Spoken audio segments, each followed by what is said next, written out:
Well, folks, we'll get started here in just a second. I'm just waiting for people to join up. I'm going to go down and pour myself a cup of coffee, and we'll get started talking about World War II.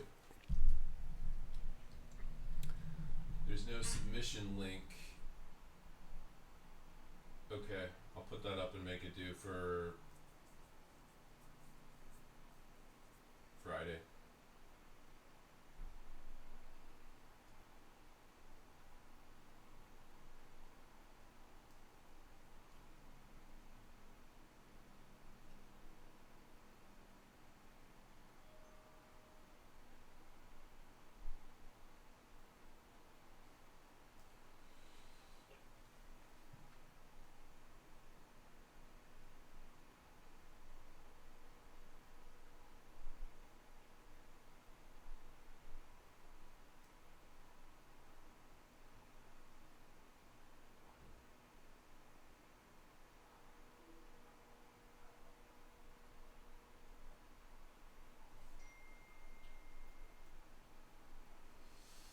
Okay, let's go here.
Okay.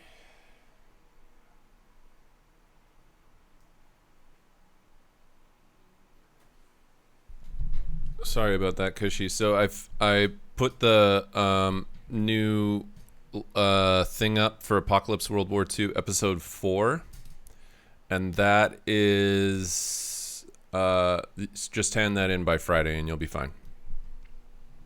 I'm gonna go grab some coffee. I'll be right back.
All right.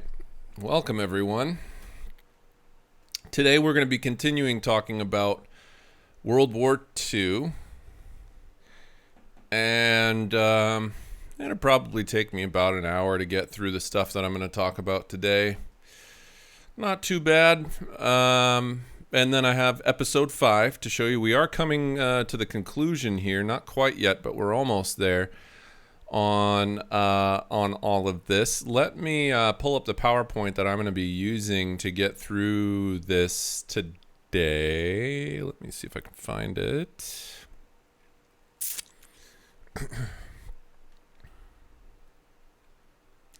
Or rather, not the PowerPoint, but the notes that I'm going to use.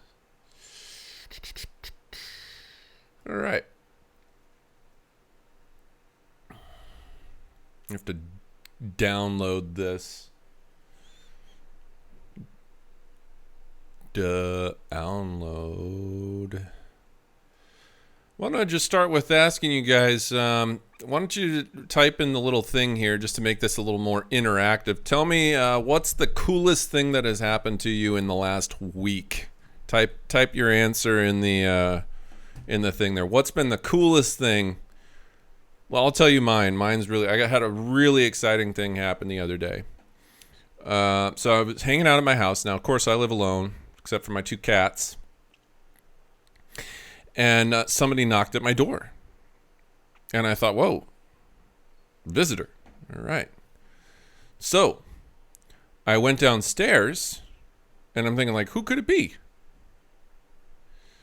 So I opened my door to find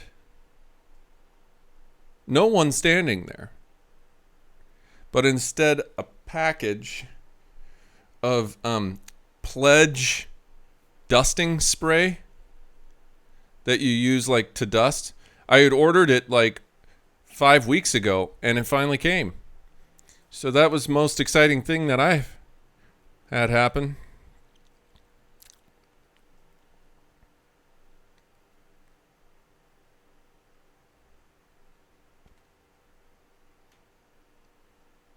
What about you? I saw a stick yesterday. That was pretty cool. Yeah, sure. Was it a...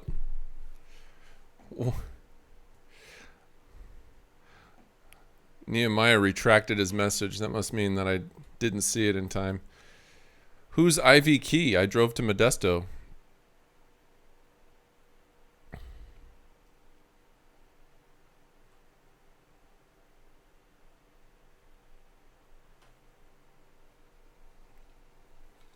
Ow.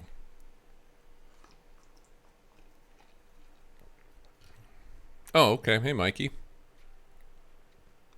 Drove to Modesto. What'd you do in Modesto?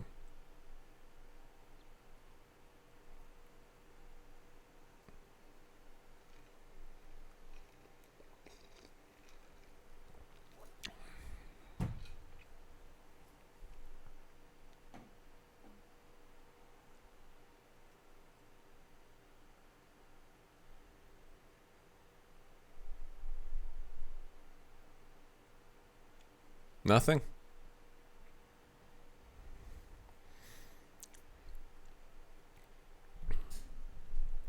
I'm on a delay, so... Oh, you visited your cousins. Very good. Maybe I'll type. That'll be faster.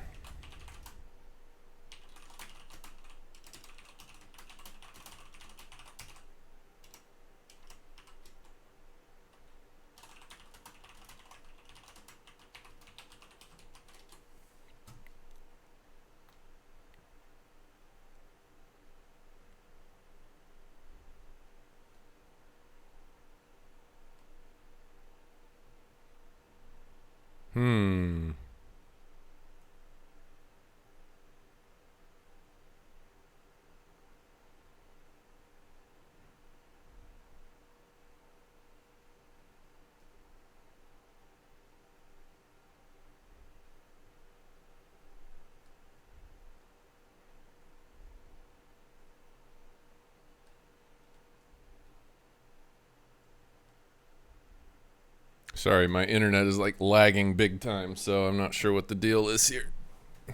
Froze for a minute.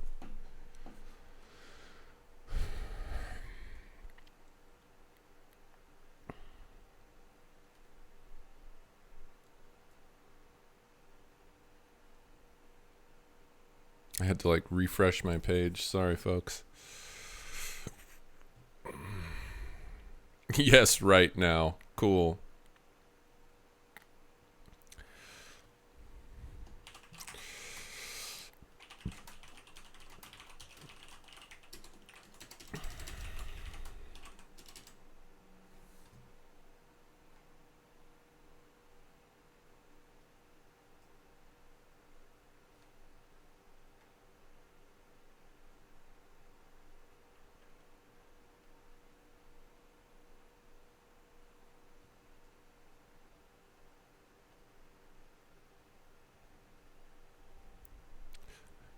Ooh.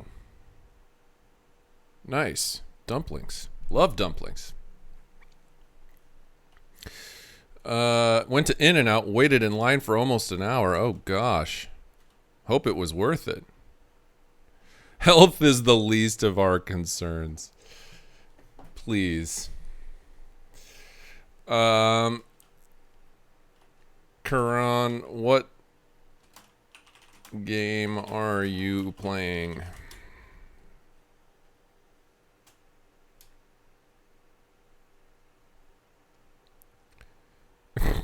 Gaming is more important. I know where your guys' priorities are. All right. Well, thank you so much for a little bit of interaction. It's good to talk to you guys again a little bit.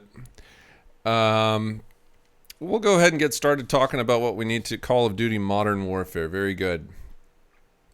All right, we'll get going on what we need to do here today. I'm just going to pull up my notes so that I have a little bit of reference point as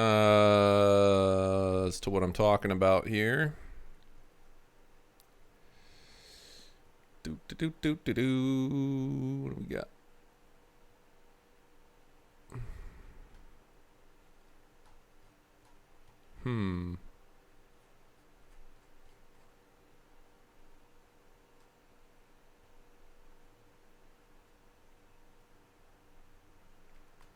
I guess I will have to use this instead.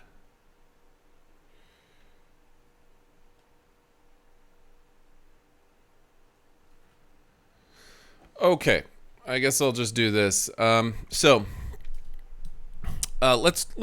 talk. Let's talk. We left off talking about the Battle of Britain and then how Germany turns its sights to Russia afterwards, and backstabs Stalin. Okay, and so Germany invades the Soviet Union in June of 1941. Now, let's face it, Hitler had planned all along to invade Russia, to fulfill his dream of living space, okay? Lebensraum. But this is probably, of every blunder in the war that Hitler makes, this has got to be the biggest one. And the reason it's the biggest one is because he did not learn a lesson from Napoleon, who made the same darn mistake just over 100 years earlier, like 120 years earlier, when the French found themselves, in the same position that the Germans eventually will. Now, the Russians are using this strategy called Scorched Earth strategy, and this is where the Soviets were destroying anything of value as they withdrew. Now, Stalin is ordering his people literally to kill all of their farm animals, burn down their small houses that they live in, not give the Germans 1 square inch of land to be able to pull protection, food, supplies, whatever from. And by winter, the Germans are at the gates of Moscow while laying siege to St. Petersburg, and that lasted for about 2 years. Now, I don't know if you watched the documentary. I hope you guys have been watching it. There are some just ridiculously cool scenes in the documentary where, I don't know if you saw the Soviet Siberian forces who have plus 12 to cold resistance, and they have reindeer and downhill skis that they're using to attack. It's insane. It's just pure insanity. It's so cool. I don't know if anyone saw that that part of the documentary, but man, I just think that I think that part of the documentary was just awesome, where they've brought their skis and their reindeer, and they're ready for battle, and they're like immune to the cold. It's awesome. And so anyhow, they're fighting. The Russians put up. They surmount quite a defense, to be honest with you. It's really it's impressive. They lose a lot while defending themselves, but they're highly successful in defending, in particular, St. Petersburg. But there is a lot of collateral damage. Any sort of thing of value really on the outskirts of St. Petersburg, like Peterhof Palace, for example, was completely destroyed in World War II. There's barely any building left standing. There's a lot of damage in Russia. There's entire cities that just get wiped off the map, small towns, namely. But anyhow, so when Hitler turns his sights to Russia, there is basically this thing that is signed. It's called the Atlantic Charter of August 1941. And this is where Winston Churchill, Prime Minister of Britain, and U.S. President at the time, Franklin Delano Roosevelt, met secretly after the Soviet Union gets betrayed by Hitler and invaded. And the agreement between Churchill and Roosevelt at that time is that once the Axis powers were defeated, there would be no territorial changes contrary to the wishes of the inhabitants. So self-determination is going to be a major factor, as it was after World War I, but even more of a factor after World War II, when they redraw the map of Europe. And they also called for a permanent system of general security, which later became the United Nations. And they also agreed with the Atlantic Charter, Europe first. That we need to contain Hitler in Europe first, and then we will focus on the sites on the Pacific. Because remember, there's still this whole other side of the war that's about to be going on by December of that year, when America gets involved in the war, where they are going to focus on Europe first. Now, previously, the U.S. had been under something called the Neutrality Acts, which meant that going back to the 1930s, America was not allowed to become involved in any foreign wars. We had a foreign policy that was what we call isolationist or isolationism, meaning that we isolate ourselves on our side of the globe and don't get involved. So these Neutrality Acts prevented America becoming involved earlier on in the conflict. So instead of becoming militarily involved, we become economically involved with something called the Lend-Lease Act. And this is the idea behind this is that Roosevelt said that we have to be a great arsenal of democracy. What we mean is that by that is that we need to supply the materials, the guns, the weapons, the uniforms, the ships, if we can, planes and other things like that to help Britain and the Soviets. We need to be an arsenal of democracy. That our role in the war is simply to be kind of a marketplace to support democratic institutions. Now, of course, the irony in that is that the Soviets are far from democratic. They're run by Stalin, who is the worst communist totalitarian dictator of all time. But really, we are looking out for Britain.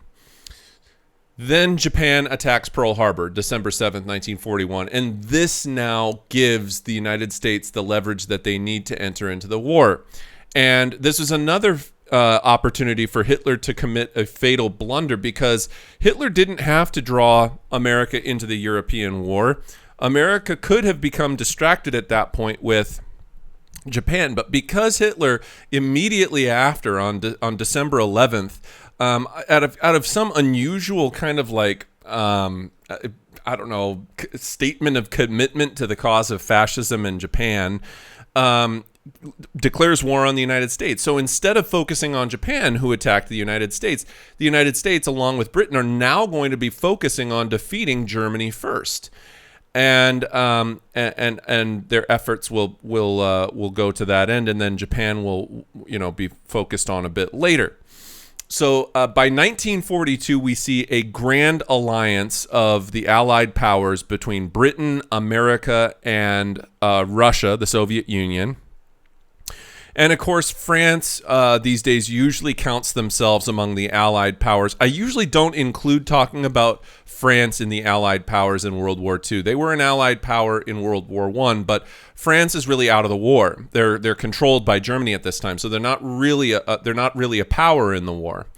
So German victories by the end of 1941, they controlled basically all of Europe except for Switzerland and Sweden, which had remained neutral, and Austria, Czechoslovakia, Western Poland, France, Netherlands, Belgium, Luxembourg, Norway, and even parts of Western Russia were now controlled by the Germans.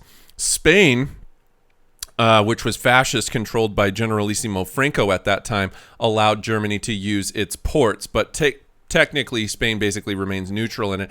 And then Germany has allies in Italy, Japan, Romania, Hungary, and Bulgaria. Britain is basically isolated, but gains a lot of help through the Lend-Lease Act from the United States. And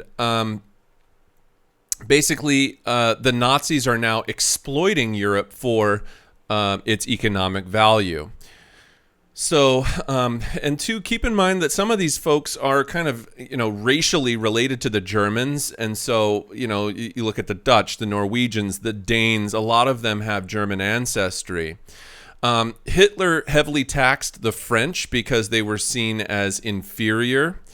The Slavs were viewed as inferior by the Germans as well, even subhuman, and get treated very, very badly as the Germans progress into the east. Now, they had already, for example, the Ukrainians in Russia had already been treated very, very badly by the Russians. So the thing that's so funny about it is the Germans have no love for the Slavic people at all. But when they go and invade places like Ukraine and so on, the Ukrainians actually welcome the Nazis as liberators from Stalin's totalitarian rule. Now, I don't know if it's kind of funny to say that look at the Nazis coming in as quote unquote liberators. It sounds like an insane statement to make because of the fact of how much they hate anyone who basically isn't German.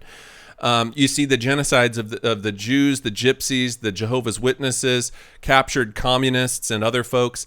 And so, in several places, Jewish folks were forced to live in ghettos, if not transported to remote areas for the what we talked about last time with the Holocaust by bullets and the Einsatzgruppen battalion, where people were being killed using guns. But then we see the final solution and all of these sorts of things. There are a few other fronts that we need to talk about, though, because while the Germans in Russia are freezing to death, there's Germans that are fighting in North Africa that have almost the exact opposite problem, where they are fighting in extreme heat. And I think there's even a clip in one of the episodes of the documentary where it shows them like frying an egg on the top of the tank.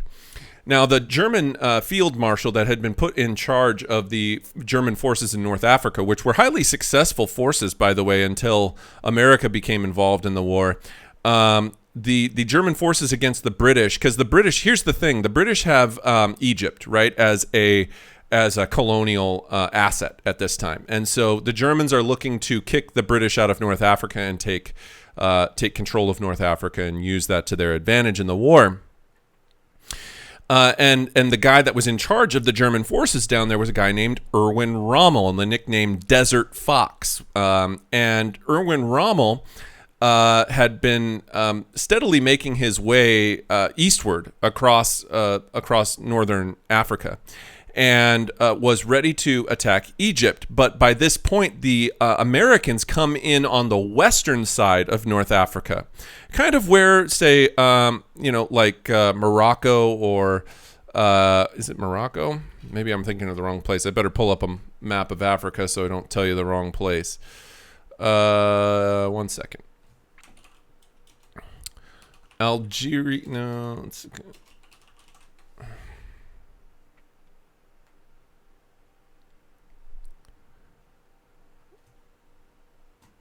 Come on. Just show me a map. It doesn't give me the country names. Images. Was I right? I was right. Morocco. Okay, good.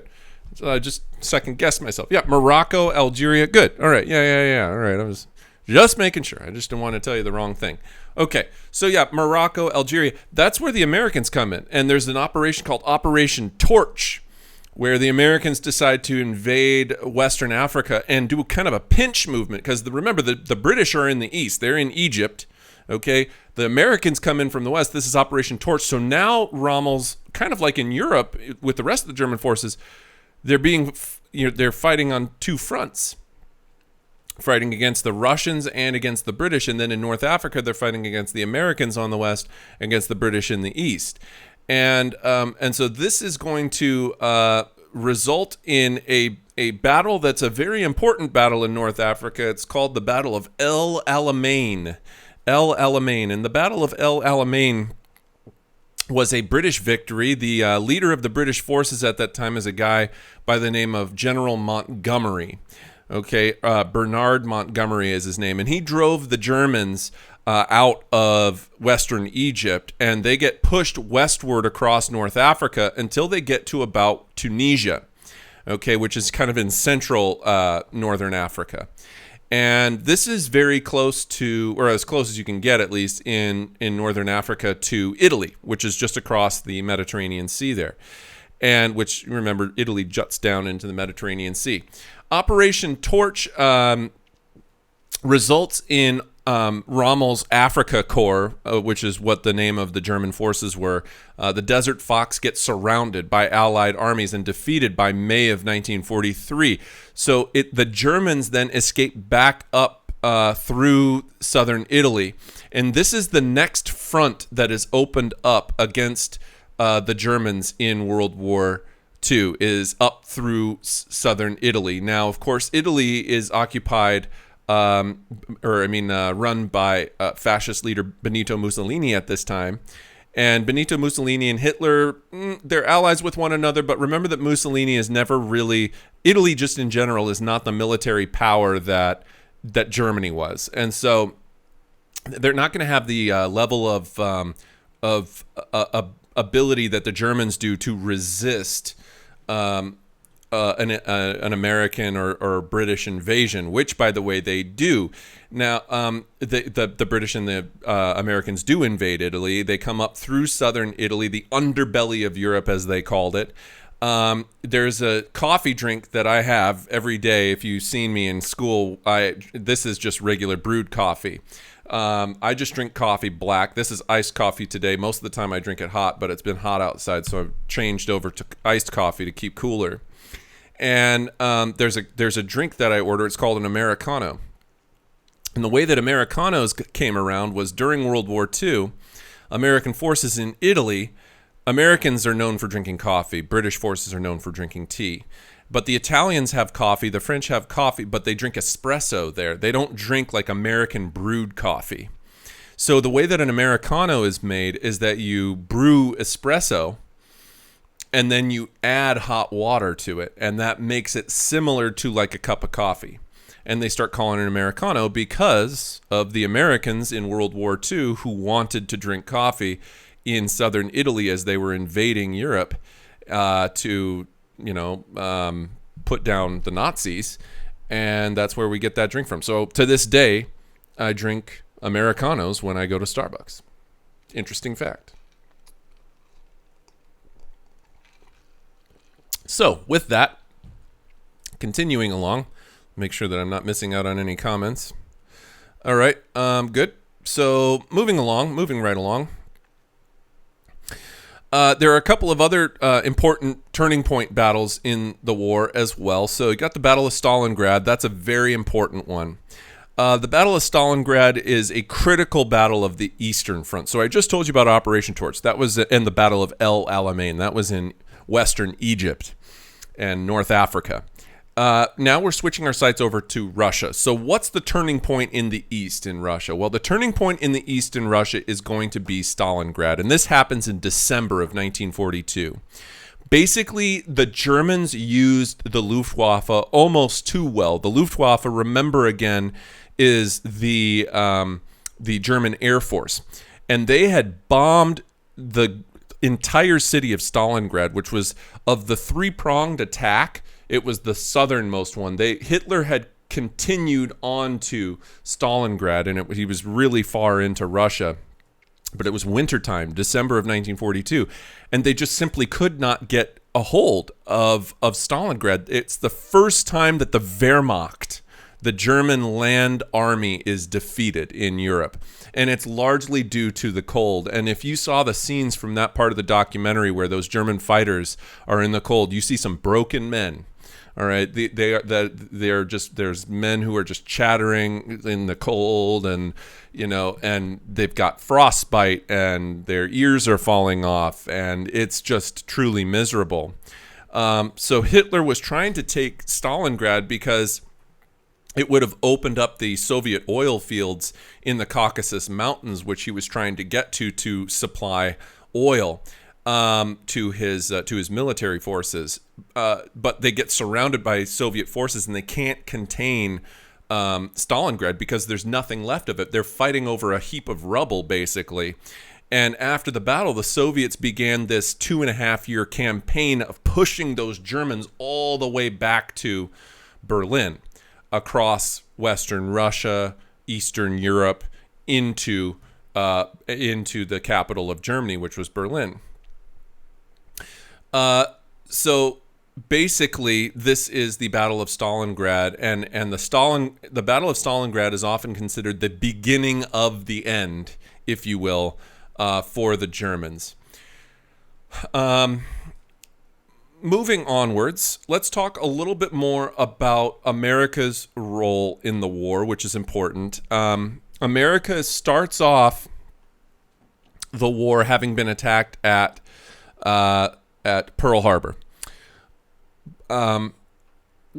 Pearl Harbor, December 7th, 1941, is the event that gets America into World War II. But remember, it was the Japanese who attacked at Pearl Harbor. Now, Pearl Harbor is a American naval port in Hawaii. You can still go and visit it today. Probably some of you already have. There are still ships at the bottom of Pearl Harbor, like the USS Arizona and so on. And those ships, serve as a reminder of the attack at Pearl Harbor. But one of the things that we need to mention about the attack at Pearl Harbor, it happens early on a Sunday morning. And this attack came without Japan actually declaring war. So people often will say of Pearl Harbor, it was a surprise attack. Well, yeah, it may have been. But there are some suspicious things that happened on that morning. First of all, that Sunday morning, they typically didn't run naval drills on Sunday mornings because of worship. People would go to church on those mornings. But early on Sunday morning, the Americans sent the most important ships that they had, the aircraft carriers, out from harbor. They sent them out to sea on some practice missions or whatever, and some drills. And these naval drills meant that the aircraft carriers were not in Pearl Harbor when it was attacked.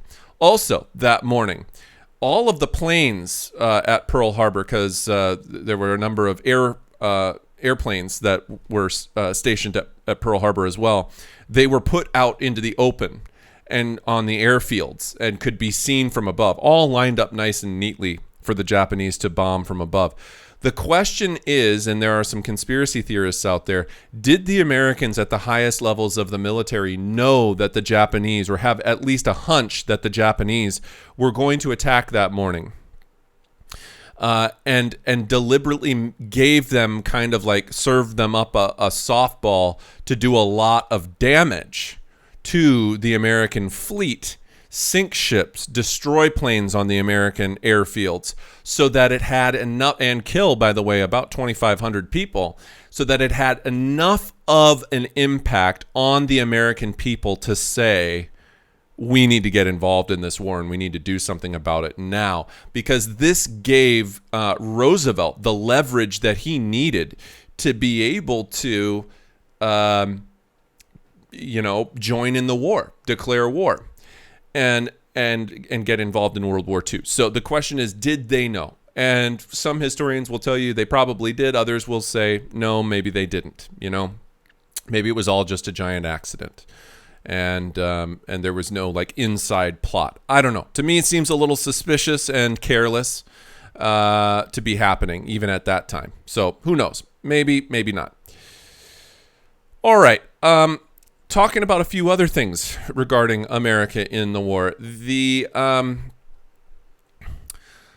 Americans and Churchill, I mentioned to you, decide Europe first. So, but that doesn't mean that there isn't activity going on in the Pacific side of the war. And we need to talk a little bit about the Pacific side of the war. Now, the British, if you don't remember, going back to the end of the Opium Wars, which we learned about in class, had been given a territory in China known as Hong Kong.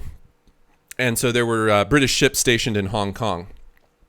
Immediately after the Japanese attacked Pearl Harbor in 1941, they start systematically taking more and more and more places over in Southeast Asia, including Hong Kong, but also, I think Vietnam gets taken over. I think that the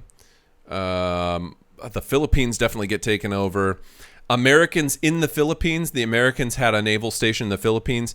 They get captured, and Douglas MacArthur, who famously said, "I shall return."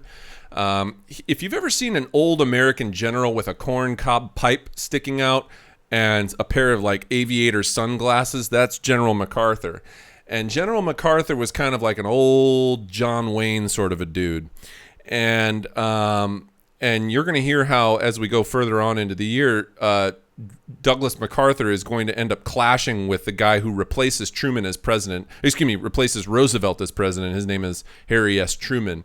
So Harry S. Truman and Douglas MacArthur, they don't get along very well down the line, and I'll explain why when we get there. But basically, Douglas MacArthur is forced to give up the American station at the Philippines as it's overrun by the Japanese military, and the American forces there were force-marched in what was known as the Bataan Death March, where Americans were used as bayonet practice. And a bayonet is one of those long spikes or knives that goes at the end of a rifle.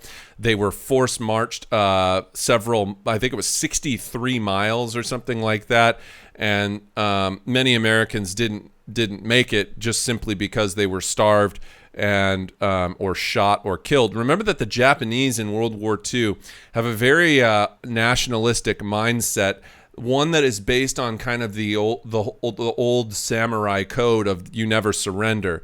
It's more honorable actually to commit suicide in the Japanese culture than it is to surrender. So surrendering is seen as the most dishonorable thing in their warrior culture that they still valued at this time in a nationalist, fascist, military dictator-run Japan.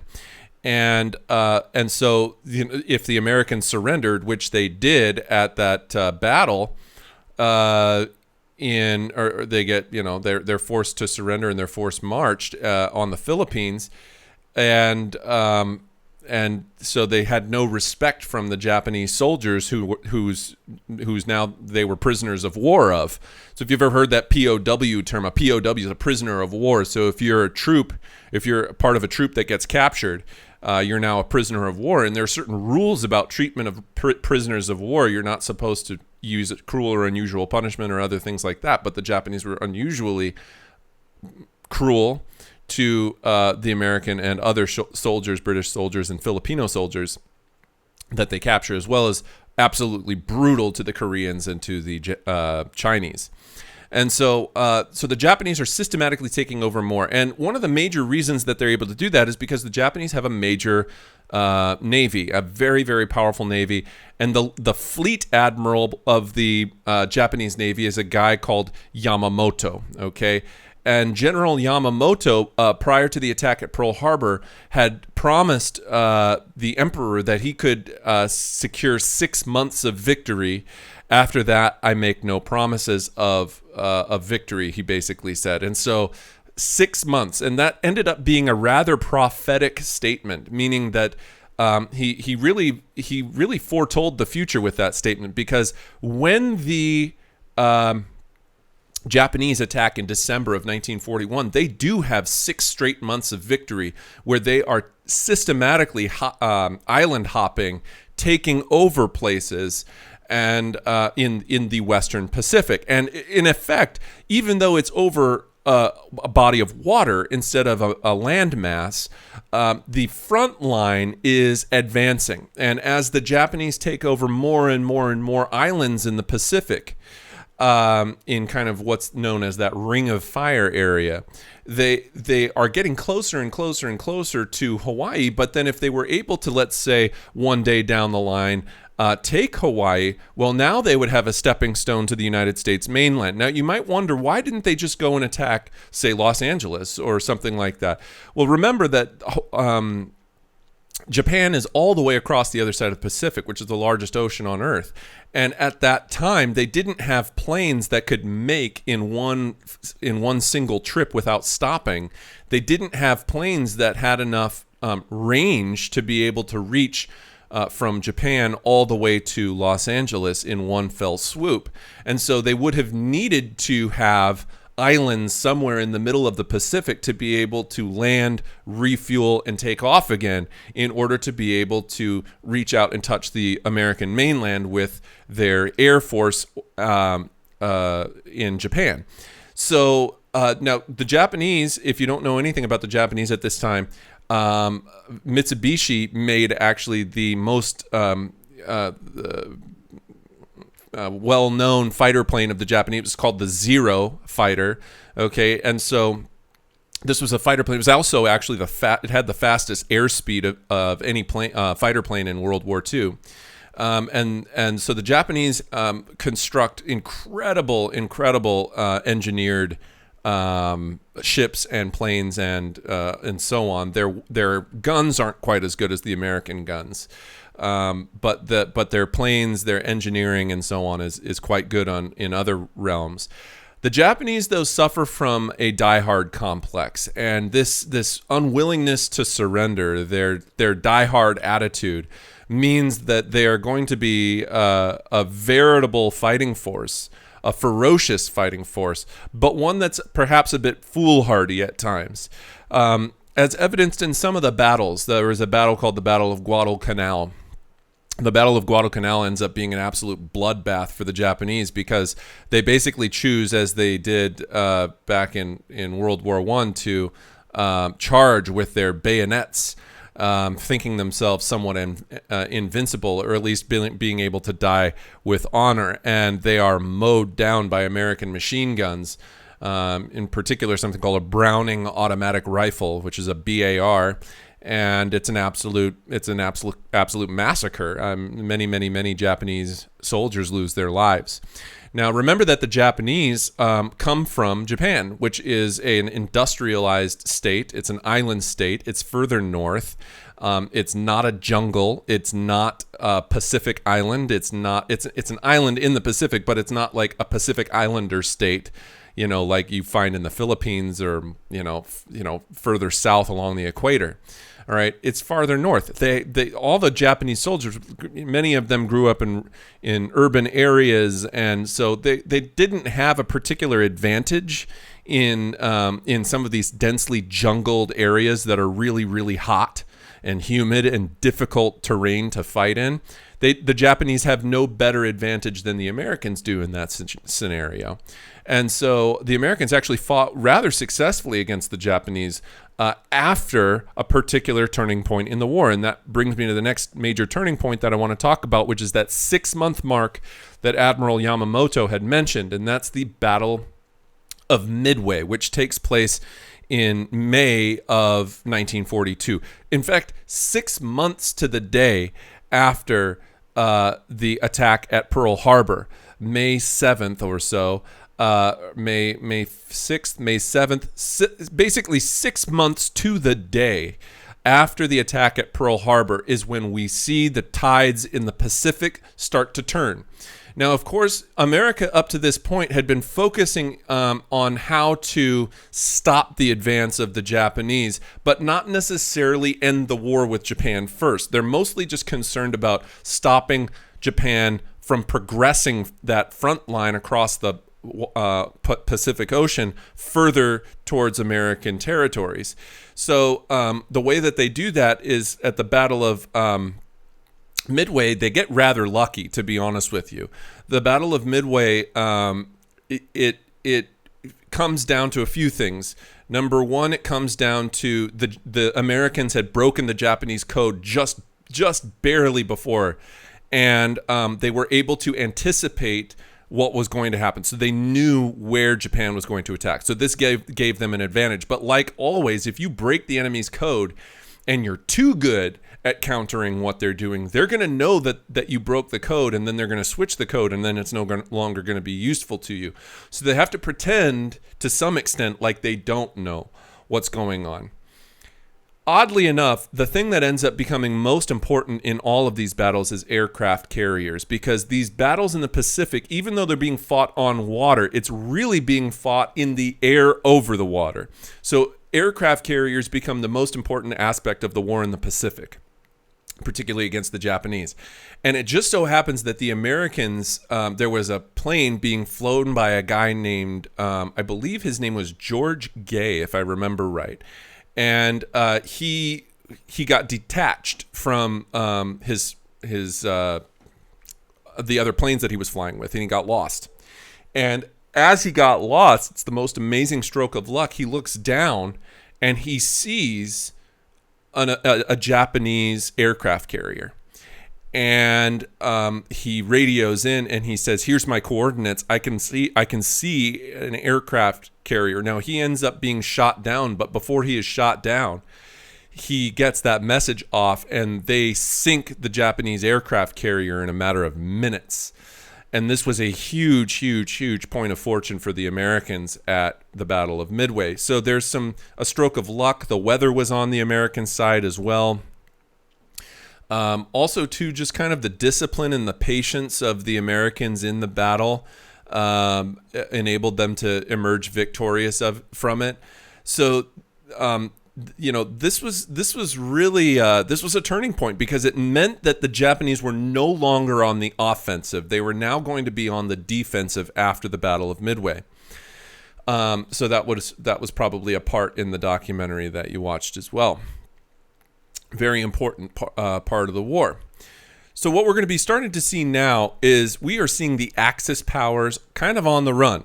Okay, so really, as you enter into 1943, after the Americans become more effective in Europe, because there's a period of time in 1942 where we're more focused on stopping Japan, but then in 1943 we really become more effective in Europe, and that's when Operation Torch happens and all that sort of stuff, and we start coming up through the underbelly of Europe, coming up through Italy.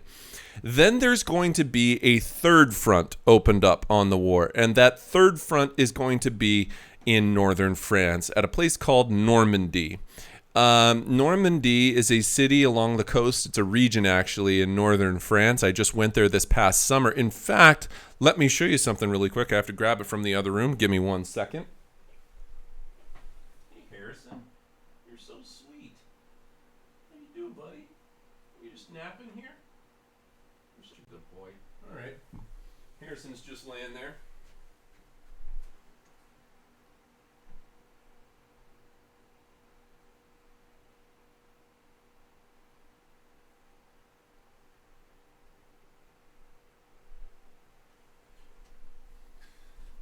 So I had been planning to bring this in to you guys to show you in class. But seeing as we don't, now it's not that exciting, but seeing as we don't have class together, I've got to show you over the camera. So when I was in France this past summer, I was on a tour of Normandy. I went to Normandy and I got to see the American cemetery at Normandy. I can put some pictures up and link them and show you kind of things. I was on a river cruise with my mom and my sister, and we went up the Seine River, which the Seine, Seine is how it's spelled, the River Seine. Okay, and we went all the way up to northern France. And on the cruise the riverboat that I was on this cruise, was a World War II vet. Okay, and he was in his late 90s, and he was in the D-Day invasion. And so when we went to the American cemetery, they honored him. It was the first time that he had returned to France since World War II, which is amazing. You think about this, like, what an incredible experience to have and to meet this gentleman, and what a kind man he was. We had breakfast with him several times, and he was the star of the ship. I mean, it was really a powerful experience, and they did a salute to him. The French are if nothing else, very, very, very grateful for the American liberation and during World War II. Maybe less so these days, but even today at the American cemetery, there was a lot of reverence for America. For as much bad press kind of sometimes comes out about the French and their feelings towards Americans, some of it probably rightly so, because Americans do have a tendency to go places and kind of act like idiots sometimes. Not because of their own fault, kind of because of their own fault, but not always. But anyway, point being, we went up and we got to actually walk down onto Omaha Beach. And when I thought to myself, you know what, I really would love to take some of the sand home from Omaha Beach. So this is actual sand. This was the water bottle this is the only thing that I had to collect it in. So this is a French water bottle. I don't know if you can see that. But this is actual sand from the beaches of Normandy. Now, if you've ever seen the movie Saving Private Ryan, which again, if I had you guys in class right now, I would probably have you guys watch just the opening scene of that, because that's the D-Day battle. Now, what does D stand for in D-Day? Well, it doesn't really stand for anything. But D-Day happens on June 6th, 1944. It was actually supposed to happen the day before, but there was such a torrential storm on the English Channel where they were preparing this invasion that, the storm was creating these massive swells in the English Channel. All the people on the ships couldn't get any sleep. The ships are crowded anyway, so there's probably not even enough space for them to sleep. But then the ships are bobbing up and down in the same place in the ocean. People are getting super seasick, puking their guts out. The storm is loud, and it's miserable. So they have to delay it by a full day. So by the time that they go on shore, that's the part of the scene that you're seeing is the tail end of this storm that took place June 5th, 1944 on the English Channel. And Tom Hanks's character on that float ship, the landing craft ship, because this was an amphibious invasion, they started off on the water and they had to take landing craft on shore, disembark from the landing craft at a sheer cliff, and run. I mean, when I tell you that Normandy Beach is huge, I am talking it is enormous. I bet it is twice. It's super flat.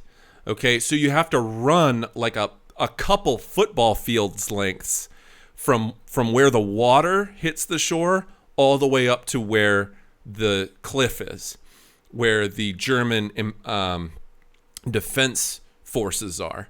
So they have several embankments built into the side of the cliff. Pillboxes is what they're called, these concrete embankments alongside, where they have essentially fully automatic machine guns, and they're just shooting down onto these young men, some 18, 20, 22 years old, who are rushing ashore.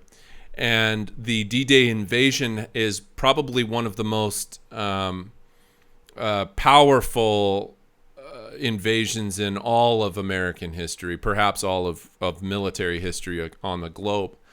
It was unprecedented. And there were 5 different beaches that they invaded. They each had different code names, and each of them were assigned to different people. So, for example, you had the American ones, which were Omaha and Utah. Those were the 2 American landing points, and Omaha was the hardest one. That's where this sand is from Omaha Beach. And that was the point. That's the one. The Omaha invasion is the one at the start of Saving Private Ryan, if you've ever seen that movie. If you haven't seen that movie, Okay, it's one of those movies where it was, first of all, you guys, it came out before you guys were born, so I wouldn't be surprised if many of you haven't seen it. I was in ninth grade when that movie came out. I was younger than you guys are now when that movie came out, and I remember watching that movie, and it was like a family thing. We sat down as a family to watch it with my dad and my sister, and I think all of us, we just wanted to, we didn't have a dog, but it was one of those things where we just got done with it, and it was just like, wow. And to this day, I can't watch that movie without even feeling like a little bit choked up, because it was one of my dad's favorite movies, and it was just so powerful. But you get done with it, it's nonstop the entire time, and you get done with it and you just want to hug the dog afterwards, because it's such a powerful movie. And boy, just if you have any time to sit down with your family and watch that movie, I really, really strongly recommend that you do it. It might seem a little dated these days, because movies aren't made the same anymore as they were in the late 90s. They're different now. But boy, I tell you what, you'd have to go a distance to convince me that Saving Private Ryan isn't probably the best war movie ever made. It's really good. So check it out, especially if nothing else, just that first scene, because it's so powerfully depicted. They had, I don't know if you know this, they had men. Steven Spielberg directed that movie, and Steven Spielberg at the time in 1998, there were far more than there are today. There were far more World War II veterans still alive, and he invited a number of veterans, D-Day American veterans, who saw action. And they were invited to this movie premiere, and literally you had some of these men who couldn't even make it through the opening scene because they said it's just too real. It's just brought back every single memory they ever had of the landing craft and the invasion and all of it. From my own family, my grandmother, who passed away last year, she had a cousin. His name was Dennis Bloom. And he was a private first class in the American Army. And he survived the D-Day attack on June 6th. He survived. And after the D-Day invasion in northern France, what happened was the American military started making its way closer and closer and closer to Paris, because the whole point of D-Day was to open up a third front against the Nazis who were occupying France at the time and get them out of France. So there was a city called Saint Lo, S-T, Saint Lo, L-O. And as the Americans made their way to a city called Saint Lo, there was a German sniper at the top of a building that shot my grandmother's cousin and killed him. And so my mom, sister, and I, when we were in northern France this past year, went and saw his grave. In fact, my family is the first to ever have gone and visited Dennis Bloom's grave, who was a distant relative nonetheless, but he's the first relative that of his ever that went and visited his grave in Normandy. So he is still buried in Normandy today, which is again a really amazing story. So the D-Day invasion is another major turning point. And when I say the third front, you might be asking, well, what were the first and second fronts? Well, the first and second front, the first front is really from the Soviets, to be honest with you. That's the first front. The Soviet front is the first front, because the Soviets are allies. They're on the Allied side. The second front is up through southern Italy.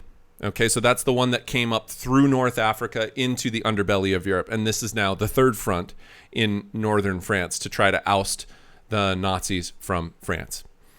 And this is going to be, the handwriting is on the wall at this point. This is not looking good for Hitler. Now, oddly enough, German high command had actually warned Hitler that D-Day was going to happen.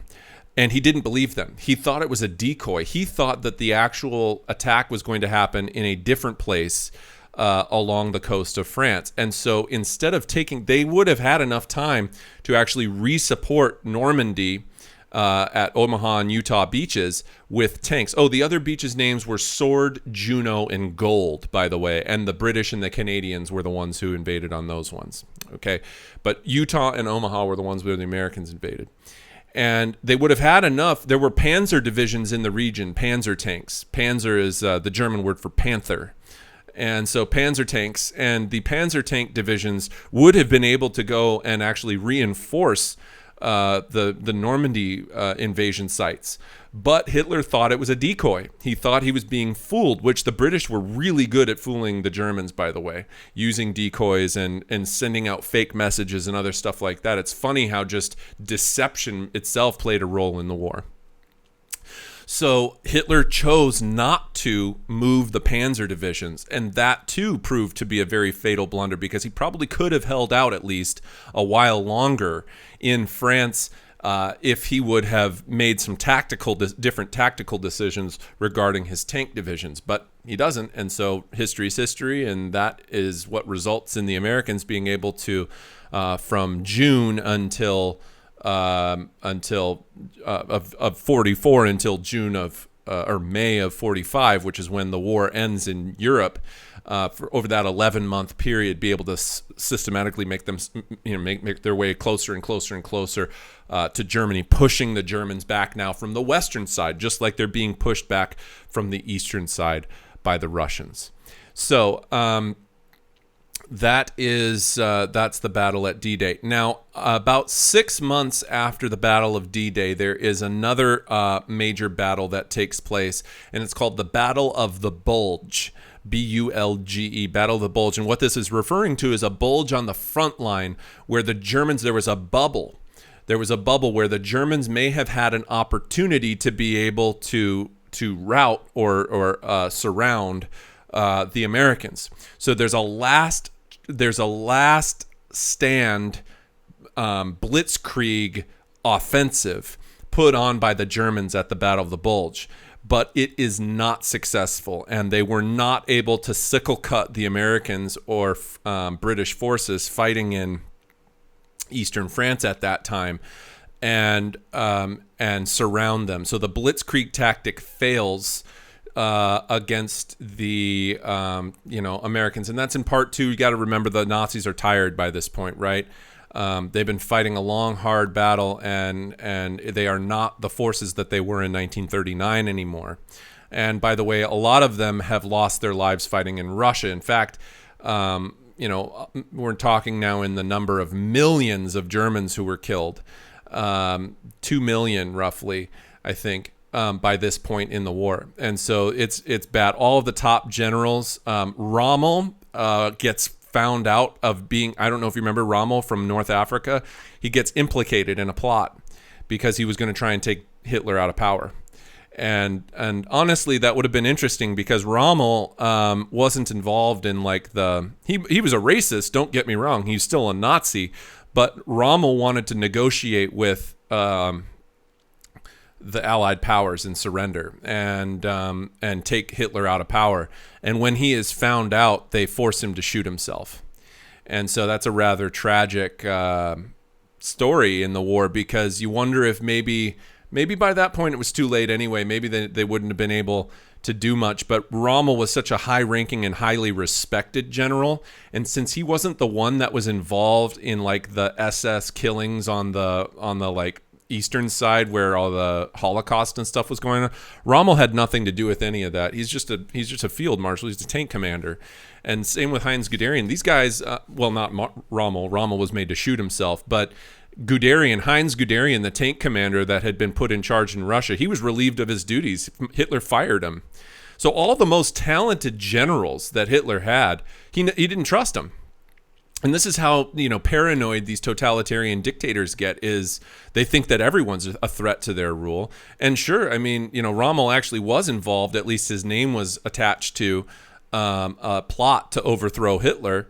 Another great movie that if you haven't seen it, I strongly recommend, and I'm not a huge Tom Cruise fan, but I'll tell you, he does a phenomenal job in this movie, and it's actually an outstanding movie, Valkyrie. If you want to see another excellent movie about a plot to kill Hitler, within the Nazi ranks, how many people within the Nazi military, by the time that about 1943 rolls around, they're tired of him. I mean, he's really gone nuts, and Hitler is too. He's got other things going on. Hitler's got Parkinson's by this point. He's hopped up on amphetamines, which is basically speed. He's got a personal doctor who's injecting him with a whole cocktail of different medicines on any given day. Hitler is an absolute wreck. And he's more and more out of touch, and more paranoid. And the Nazis, they just don't have soldiers to fight anymore. I mean, by the end of the war, all of the prestige of the Nazi military has been decimated by the Russians and by the Americans.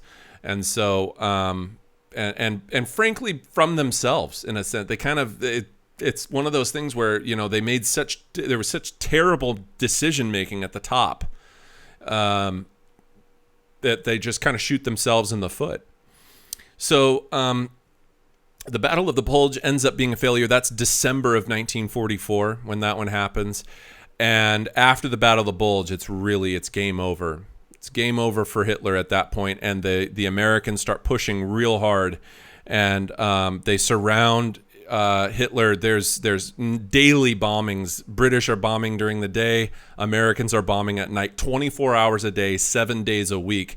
They bomb Berlin into the ground. There is nothing left standing, essentially, in Berlin. In fact, if you go to Berlin today, I was just in Berlin a couple years ago. It's one of the most amazing European cities because it's so different from the rest of Europe.